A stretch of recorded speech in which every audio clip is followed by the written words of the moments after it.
Hello दोस्तों, स्वागत है आप लोगों का एक बार फिर से हमारे YouTube channel ground history India में। दोस्तों जितने लोगों के पास मैसेज पहुंच रहा है जितने लोगों के पास क्लासेस रिकॉर्ड होने के बाद जितने लोगों के पास पहुंचता है, कम से कम आप अगर देखते हैं तो कम से कम दूसरे लोगों तक भी आप थोड़ा सा शेयर कर दिया करिए। दोस्तों इससे क्या होगा कि जो भी व्यक्ति थोड़ा सा पढ़ना चाहता है, इतिहास को एनालिटिकल अप्रोच के साथ पढ़ना चाहता है, हमारा पूरा का पूरा टॉपिक जो है, हम आधुनिक भारत का इतिहास आपको विस्तृत और बेहद उम्दा तरीके से सहज और सरल भाषा में लिखते हुए आपको बताने का प्रयास करते हैं दोस्तों, ताकि आपको कहीं भी किसी भी प्रकार से नोट्स बनाने में आपको कोई भी प्रॉब्लम न क्रिएट हो। ऐसा हमारा उद्देश्य भी है और आपको एक बेहतर इतिहास आपको बताने का पर्पज और उद्देश्य भी हमारा है दोस्तों।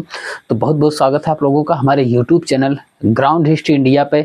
यह हमारा आधुनिक भारत के इतिहास का 189 है, यानी 190वां वीडियोज है दोस्तों। आधुनिक भारत का इतिहास पहली बार कोई यूट्यूब पर इतने बेहतरीन और विस्तृत कंटेंट के साथ विथ व्याख्या के साथ आपको बताने का प्रयास करते हैं दोस्तों।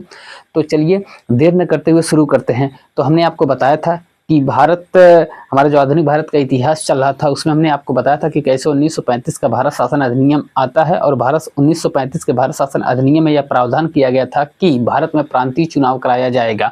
प्रांतीय चुनाव कराने का तात्पर्य यही था, उद्देश्य यही था कि जो राज्य में स्वायत्तता किसको सौंपा जाए, भारतीयों को सौंपा जाए।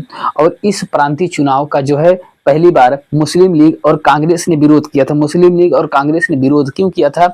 मुस्लिम कांग्रेस की तरफ से पंडित जवाहरलाल नेहरू यह कहते हैं कि यह जो प्रांतीय चुनाव हो रहा है, इससे जो है दोस्त कम होंगे और दुश्मन ज्यादा होंगे। शुरू में तो कांग्रेस ने और मुस्लिम लीग ने इस चुनाव का जो है विरोध किया था, लेकिन बाद में अंततः फाइनल यही होता है दोस्तों कि कांग्रेस भी ये पुष्टि कर देती है कि वह प्रांतीय चुनाव लड़ेगी और मुस्लिम लीग भी कहाँ पीछे रहने वाली होती है। तो हमने आपको बताया था प्रांतों में चुनाव होते हैं इसके पहले वाले क्लास में, और प्रांतों में जो चुनाव होते हैं उसमें 8 प्रांतों में, खासकर 5 प्रांतों में है दोस्तों, बंगाल हो गया, बिहार हो गया, उड़ीसा हो गया, मद्रास हो गया और संयुक्त प्रांत हो गया, मध्य प्रांत हो गया। ये 5 प्रांतों में कांग्रेस को बहुमत मिलती है और 3 प्रांत ऐसे होते हैं जहां पर कांग्रेस अपने सहयोगियों के साथ मिलकर के कुल 8 प्रांतों में सरकार बनाती है और 11 प्रांतों में कुल चुनाव होते हैं और 3 प्रांतों में गठबंधन के द्वारा जो है मुस्लिम लीग सरकार बनाती है। हाँ दोस्तों, मुस्लिम लीग सरकार बनाती है।